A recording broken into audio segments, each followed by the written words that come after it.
Hello students, welcome back. जैसे मैंने आपको बोल रहा था कि मैंने आपको इम्पोर्टेंट टॉपिक्स बताए थे उन सब पर वीडियो बनाना स्टार्ट करूंगा।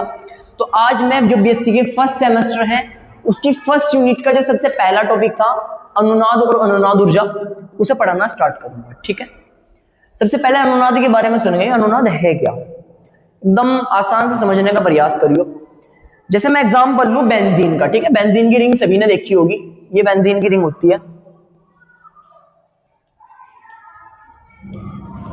ये बेंजीन की रिंग है। ठीक है, इसके अलावा इसमें एक और रिंग होती है बेंजीन की, एक और रिंग होती है। इसमें बॉन्ड इस डायरेक्शन में थे, इसमें बॉन्ड इस डायरेक्शन में है, बॉन्ड का डिफरेंस है। ठीक है, तो अब अनुनाद का मतलब क्या है? अनुनाद एक घटना है जिसमें क्या होता है कि जब किसी एक यौगिक के बारे में सारी की सारी इंफॉर्मेशन कोई एक संरचना नहीं दे पाती तो उसकी एक से ज्यादा संरचनाएं हो रही हैं, जैसे बेंजीन की 2 संरचनाएं। ठीक है, तो इसी घटना को हम बोलते हैं अनुनाद। अब इनकी एक संरचना बनती है, इनके मिडल की एक संरचना बनती है, इनके एक मिडल की संरचना बनती है जो इनके दोनों गुणों को व्याख्या कर देगी।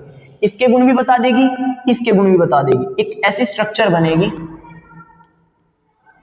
बीच में एक रिंग रख देते हैं भाई साहब ऐसे करके, कि जो डबल बॉन्ड है वो पूरी रिंग के अंदर कहीं भी हो सकते हैं, इस वाले फॉर्मेट में भी हो सकते हैं, इस वाले फॉर्मेट में भी हो सकते हैं। इस घटना को अपन बोलते हैं अनुनाद। दोबारा मैं रिपीट करना चाहूंगा, जब किसी एक यौगिक के सभी गुणों की व्याख्या उसकी एक संरचना नहीं कर पाती तो ऐसे यौगिक की एक से ज्यादा संरचनाएं होती हैं।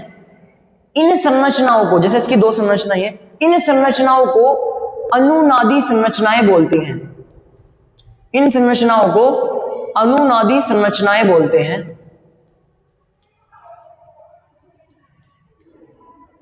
अनुनादी संरचनाओं को मिलाकर एक संरचना बनाई जाती है जो सारे के सारे गुणों को व्याख्या कर सकती हो। उस संरचना को बोलते हैं अनुनादी संकर। अनुनादी संकर, अनुनादी संकर। ये एग्जांपल है, आप अपनी नोटबुक के अंदर डाल सकते हो। चलिए अब अपन पढ़ना स्टार्ट करते हैं अनुनाद ऊर्जा। ठीक है, अनुनाद ऊर्जा, ऊर्जा से ही पता चल रहा है एक तरीके की ऊर्जा है। ठीक है, ये एक ऐसी ऊर्जा है जो अणु को स्थायी बनाती हो, जो अणु को स्थायित्व प्रदान करती हो। जैसे मैंने बेंजीन की स्ट्रक्चर आपको जैसे समझा के बताई थी ना, ये वाला जो अनुनाद संकर बना था, इस संरचना को स्थायी बनाने के लिए जिस ऊर्जा की आवश्यकता होगी उस ऊर्जा को हम क्या बोलते हैं? अनुनाद ऊर्जा। ठीक है, वह ऊर्जा जो अनुनादी संरचना को या अनुनादी संकर को स्थायी बनाने के लिए आवश्यक हो उसे हम अनुनादी संरचना कहते हैं। ठीक है, अनुनादी ऊर्जा, अनुनाद ऊर्जा जितनी ज्यादा होती है, जितनी ज्यादा होती है यौगिक का स्थायित्व, उस यौगिक का, उस संरचना का स्थायित्व उतना ही ज्यादा होता है। ठीक है, उस यौगिक का स्थायित्व भी उतना ही ज्यादा होता है। क्लियर है?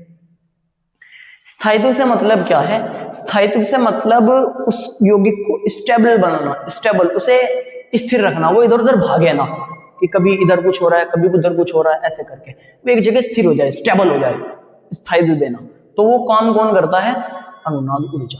और अनुनाद ऊर्जा जितनी ज्यादा होगी स्थायित्व उतना ही ज्यादा होगा। ठीक है, उम्मीद है पहला लेक्चर आपको पसंद आया होगा। अभी जस्ट हमने शुरुआत की है। अगर आपको वीडियो अच्छी लगी हो तो प्लीज अपना सपोर्ट बनाए रखें, वीडियो को लाइक करें, अपने दोस्तों के साथ शेयर करें। ठीक है, मिलते हैं अभी नेक्स्ट लेक्चर में। पहला टॉपिक हम खत्म कर चुके हैं। Okay bye.